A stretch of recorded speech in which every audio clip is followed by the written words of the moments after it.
The golden boy of McLaren, Oscar Piastri, suddenly fighting a car that no longer listens to him. Engineers whisper that the MCL39 has evolved but not in his direction.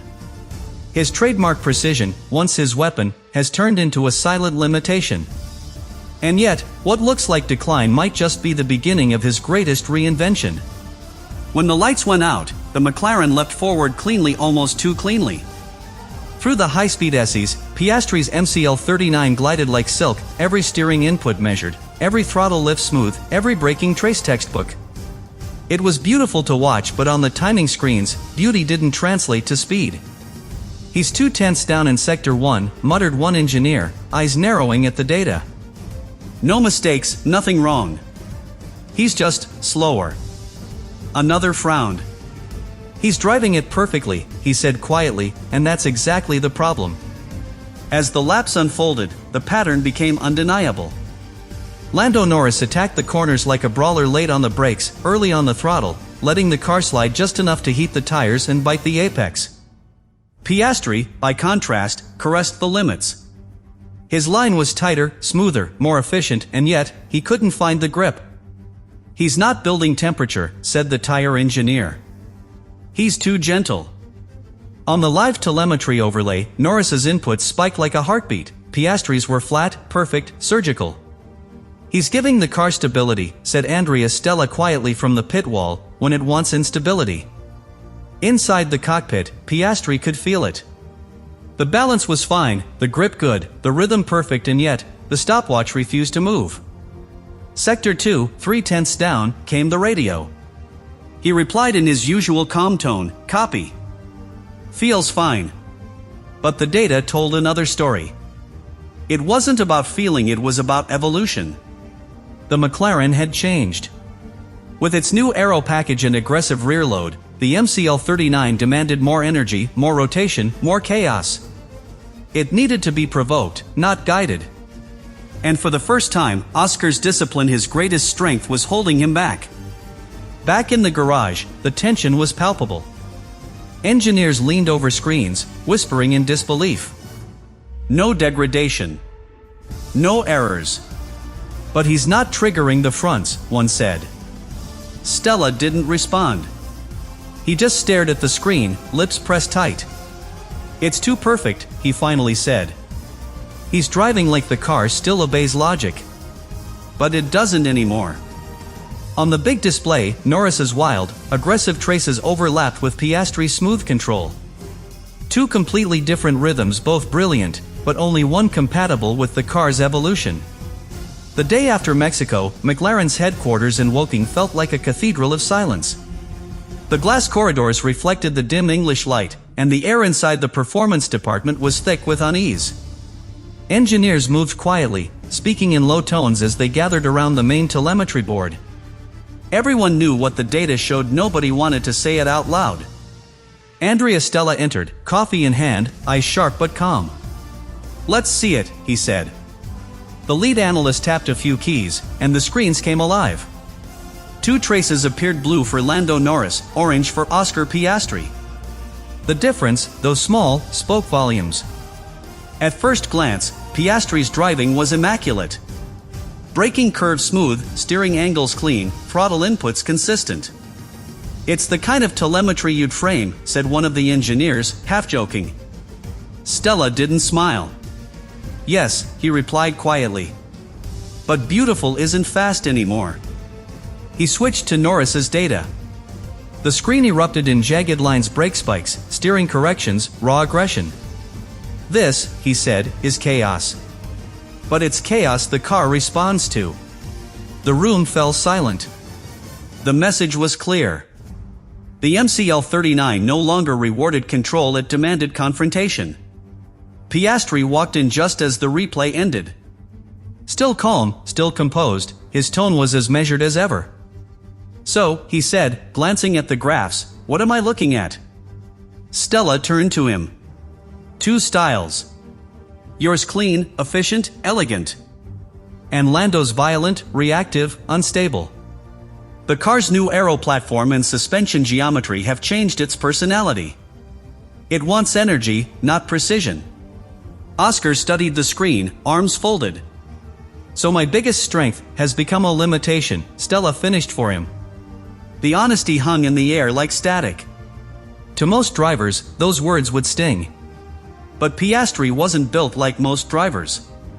He didn't argue, didn't deflect, didn't point fingers at setup or tires. Instead, he nodded once. "Okay," he said simply. "Then we adapt." Stella paused, studying his expression. "You're taking this well."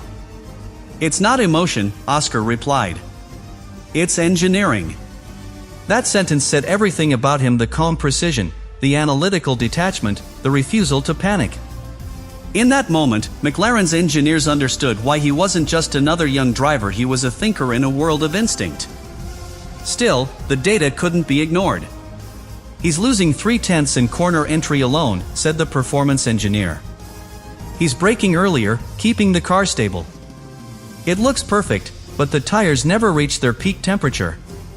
Stella nodded. "He's trying to control a storm that needs to be unleashed." Piastri looked at the video overlay again, watching Norris's onboard footage next to his own. The contrast was startling. Norris's McLaren looked alive, twitching, oversteering, fighting back. His looked graceful. "He's fighting the car," Piastri said quietly. "I'm guiding it."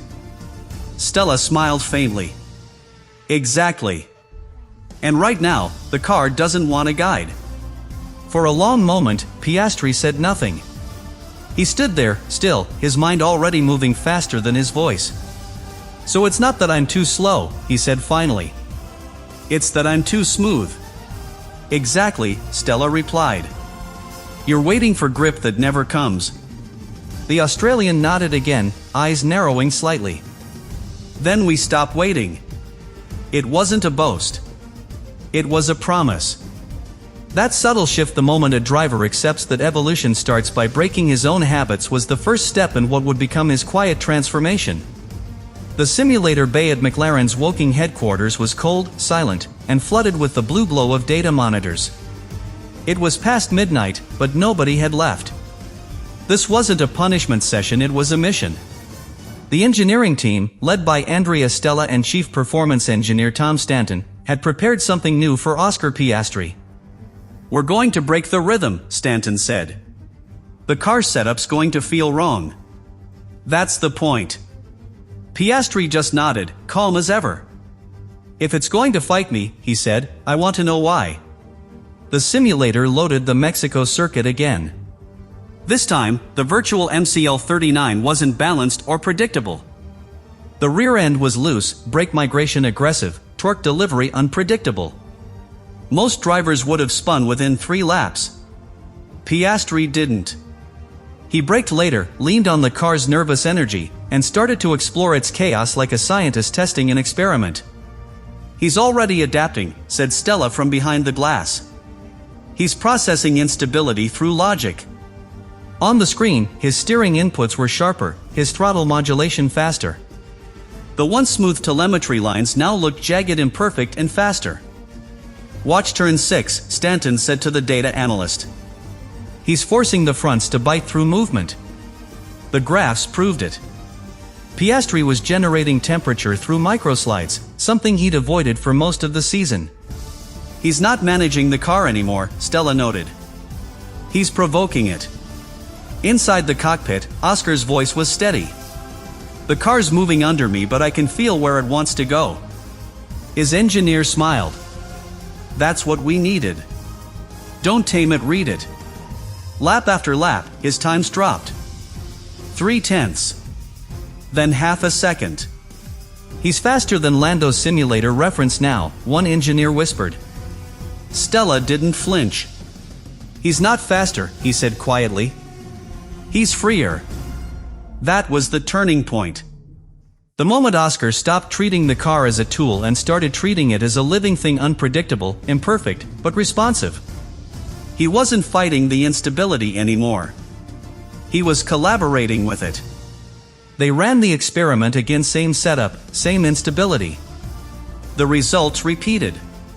The once too smooth driver was now manipulating the car's nervousness with finesse. He's found balance inside chaos, said Stanton. That's not something you teach. That's intelligence. The telemetry confirmed that his brake release timing now matched Norris's aggression, but with fewer corrections. He's driving fast and efficient, Stella observed. That combination shouldn't exist. Yet here it was, logic and instinct fused into one. When the session ended, the engineers expected relief. Instead, Piastri asked for another run. Let's push the rear even further, he said. I want to see how much aggression the car can take before it stops trusting me. The room went quiet. It wasn't arrogance, it was curiosity, the kind that defines great drivers. He's treating performance like an equation, said one mechanic. He doesn't react emotionally, he rewrites the variables. By dawn, after 6 hours of testing, the telemetry told a new story. His lines weren't elegant anymore, they were alive. Every correction, every throttle stab, every slide had purpose. This is what growth looks like, Stella said softly. He's teaching himself what chaos feels like and how to control it. The final lap of the session was almost poetic, half a second faster than his own baseline, smoother than Norris's aggression, and driven entirely by feel.